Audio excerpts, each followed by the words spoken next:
Hello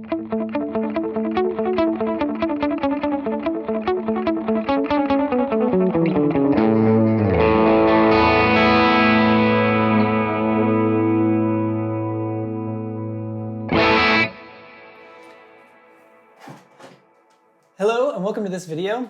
So this week I am going to get to do an experiment that I've wanted to do for quite a while, ever since I've had the rack unit XFX3, and now I'm going to try it out with the FM9, which is running two guitars, separate signal paths, separate rigs into the one unit, and see if it can work. I think it can work, and I'm going to kind of show you how I've got it set up and talk about some of the gotchas that I ran into in trying to set this up.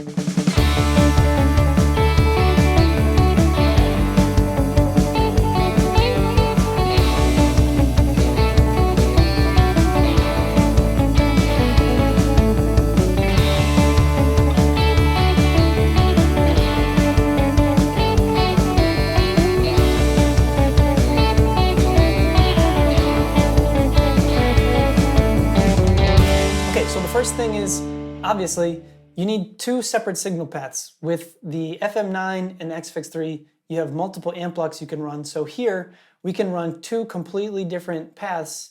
We've got input 1. This is basically my sort of normal signal chain. That would be my rig. And then I added a simple rig down below, running from input 2 to output 2. And we've got another amp, cab, delay, reverb here. I'll just note we're not even hitting 80%, so, and I've got a Plex delay in here. This thing is crazy powerful, FM9 turbo. So anyways, yeah, so separate signal path, that's the first step. And really, there's also something you need to make sure that you set in the input settings of the FM9. You want to go into the I/O, and you want to set the input 2 mode to left only instead of stereo. That way, it shouldn't really matter in this case if you're only running mono things, but at least initially in the signal chain, but just for good measure, if you're plugging just a guitar into input 2, you're obviously going to do that in mono, unless you have some weird pickup thing going on. So set input 2 mode to left only, and that way FM9 knows to just ignore channel 2 coming in on there and sum that to mono. Only use the left channel, not sum it to mono. So anyways, that was tip number 1. Second tip, obviously second path here. One thing I'll say that you can do, just a reminder, I did a video on this comparing using a drive block and the input boost, is use the input boost and use the saturation switch. I've got these mapped to control switches. Here the input boost is mapped to control switch 4, and here the saturation switch is mapped to control switch 5. This means I basically get 3 gain stages at a 1 amp block, right? I can turn the input boost on, I can run the saturation switch on, I can run them both on. So that's what, 1, 2, 3, 4 different gain stages right there with just the amp block. And that's not even considering that I could also map this to a control switch and have it bump up the gain level. So you could get crazy fancy. I just wanted to call out that sort of little tip that I've called out before. And if you want to listen to that sound comparison, you can check out that video on my channel. So the other thing about this is using the FC6 controller. I've got an FC6 that I normally use with the XFX3, and I wanted to be able to use that, run that out to the other guitar player, and let them control the stuff that's in their signal chain and have it not affect what's in my signal chain. So there's a couple of gotchas with that one, and I wanted to kind of show you how that works. So I've never used an FC6 or an FC12 with the FM9 or FM3 before, so this was something new to me, and I guess I had expected to be able to save layouts per device, but that's not how it works. All the brain is in the unit, so the XFX3, the FM9, the FM3, in this case the FM9, and you only have the layouts that you have. So you've still got 9 layouts, including the master layout, and what you need to do is create different layouts. So here, if I just uncheck this so that it doesn't change my devices, you can see I've got my custom perform layout that I also did a video on, and then over here, I created a whole new layout for the FC6 that's controlling, these are for the 2 control switches, see, CS4, CS5, and then the tremolo that's in that chain, and then the delay that's in that chain, so they can be switched on and off. And so this will not affect, well, we'll talk about that in a second. So what happens is, you want to have your FM9 on the one layout for your FM9. You create a completely separate layout for the FC6, and you load that layout on your FC6. And what I would recommend if you're setting this up to go into a gig is to just set those two as the startup layout for each device, which you can do here. If you go under FC Edit, back up, FC Edit, Devices, you can see the current layout for each. You can see the startup layout for each. So you can see I've got my custom layout here as the startup layout, and then this second guitar control layout as the startup layout for the FC6. And that way, when you get to the gig, you turn on your FM9, you plug it in, both units are what they're supposed to be. And then if anything ever gets off, you can always switch back to the layout manually. That part is normal. So yeah, that's layouts.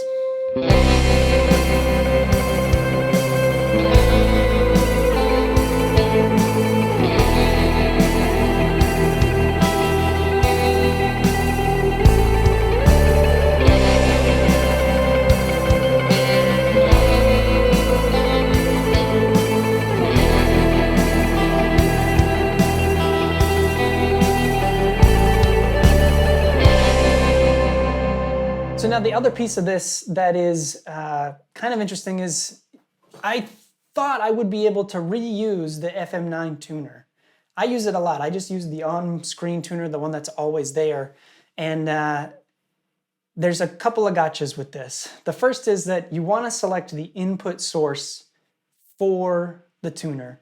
And for me, what I wanted to be able to do is I've got it set to input 1. I'll just say it this way. I've got it set up so that I can use the onboard tuner, and then this other guitar player, just going to use a clip-on or use a pedal that they have or whatever. For me, that was the easiest solution to all of this. And in order to make that work, I set the input source for the tuner to input 1 so that it would only pay attention to input 1, which would be my guitar. And then I set the mute mode to off. This is an interesting gotcha. I tested it. If you set the mute mode to on or input, it will mute all of the inputs, even if the input source is input 1. That seems like a strange decision to me. That's just the way it works, or seems to work. So what I've done is I set input source to 1, set the mute mode to off, and then that way I know I can use my volume pedal or my my volume pedal to mute my signal, turn the tuner on if I really want to use the bigger tuner. But most of the time I can just bring my volume down, use the on-screen tuner that's always there, and that'll be fine for me. Now, the other option that you have is you can set input source to all, and then you can just coordinate in real life. That seemed a little bit crazy to me. That seemed like it could get confusing really fast and just cause a lot of annoyance and pain. But maybe if your set is short, and maybe if you trust your guitars, you're gonna just tune up each at the beginning, you take turns. I don't know, maybe it could work. This seemed like a better option to me, to just dedicate the fractal tuner to one of the inputs, make sure it's isolated, and then use some sort of outboard tuner in the signal chain for the other guitar. So the other thing that I wanted to point out with the signal chain is for each of these effects that are on the second signal chain, I'm setting scene ignore for every single one of them, right? So amp, every single channel, I'm setting scene ignore. Not that I'm using these other channels here, but you can see how I'm doing it, right? Every single channel on every block in this signal chain is going to be set to scene ignore. And that's just so that I can use the scenes for this signal path up here, and it won't affect anything going on in the other signal path, right?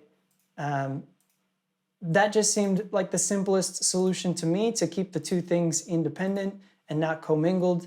Yeah, just a good tip there. When you're setting this up, you want to make sure that your scene changes, if you have them, either they apply to everything and that's what you want, you're orchestrating the entire sound for both guitars. For my intents and purposes, we're just trying to get two independent rigs running on the same hardware in the same FM9. So that was sort of an undesirable feature. But you could totally do it that way too, where you are orchestrating entire scenes for both rigs, and that could work. That was just a lot more setup and work than I needed to do for this, and so I decided to go a different way. So yeah, that's the setup. Let me know in the comments if you've tried this and you've run into any better way to do what I'm doing here. Let me know if you try it and it goes horribly wrong or if it goes horribly right. Yeah, if you've made it this far in the video, I really do appreciate it. I hope this was helpful to you. And yeah, remember, if it sounds good, it is good.